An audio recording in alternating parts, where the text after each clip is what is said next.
بسم اللہ الرحمن الرحیم۔ اللہ تعالیٰ کی رحمت۔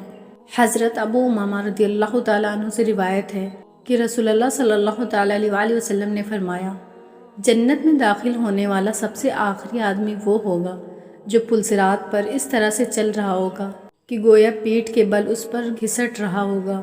جس طرح باپ بیٹے کو مارتا ہے تو وہ اس سے بچنے کے لیے بھاگنے کی کوشش کرتا ہے لیکن بھاگنے میں ناکام رہتا ہے، یہی حال اس شخص کا ہوگا۔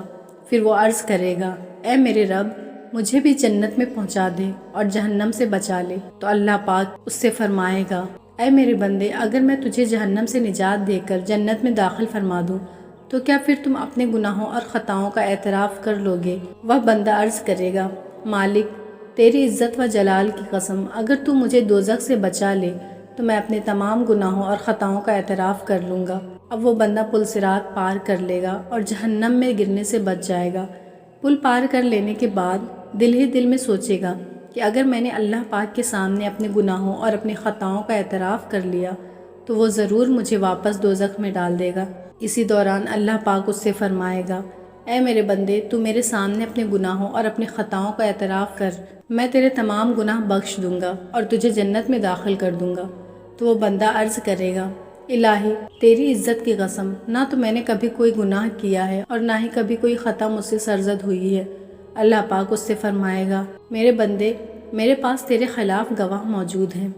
یہ سن کر بندہ دائیں بائیں دیکھے گا مگر اسے کوئی نظر نہ آئے گا تو وہ کہے گا، الہی، مجھے دکھا، وہ گواہ کہاں ہیں؟ پھر اللہ پاک اس کی جلد کو بولنے کی طاقت عطا فرمائے گا تو وہ صغیرہ گناہ بتانا شروع کر دے گی۔ بندہ جب یہ دیکھے گا تو کہہ اٹھے گا، اے میرے مالک، تیری عزت کی قسم، میرے کئی چھپے ہوئے کبیرہ گناہ بھی ہیں۔ پھر اللہ پاک اس سے فرمائے گا، میرے بندے، میں تیرے گناہوں کو تجھ سے زیادہ جانتا ہوں، بس تو میرے سامنے ایک بار ان کا اعتراف کر، میں تیرے سارے گناہ بھی بخش دوں گا اور تجھے جنت میں بھی داخلہ عطا فرما دوں گا۔ پھر وہ شخص اپنے گناہ کا اعتراف کر لے گا تو اللہ پاک اسے جنت میں داخل فرما دے گا۔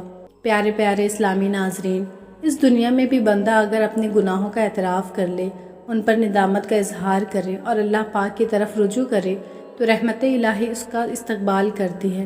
یقیناً اللہ پاک کی رحمت بہت وسیع ہے۔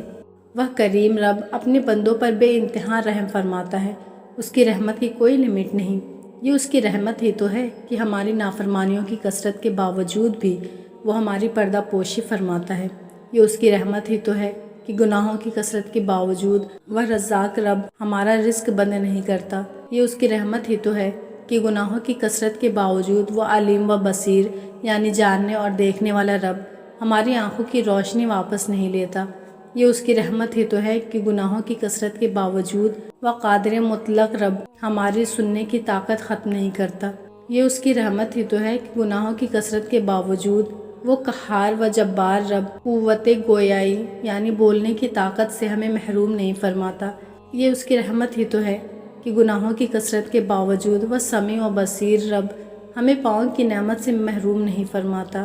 یہ اس کی رحمت ہی تو ہے کہ گناہوں کی کثرت کے باوجود وہ علیم و بصیر رب ہمیں ہاتھوں کی نعمت سے محروم نہیں فرماتا۔ یہ اس کی رحمت ہی تو ہے کہ وہ عزیز و علیم رب ہمارے ڈھیر و ڈھیر گناہوں اور نافرمانیوں کے باوجود صحیح سلامت رکھتا ہے۔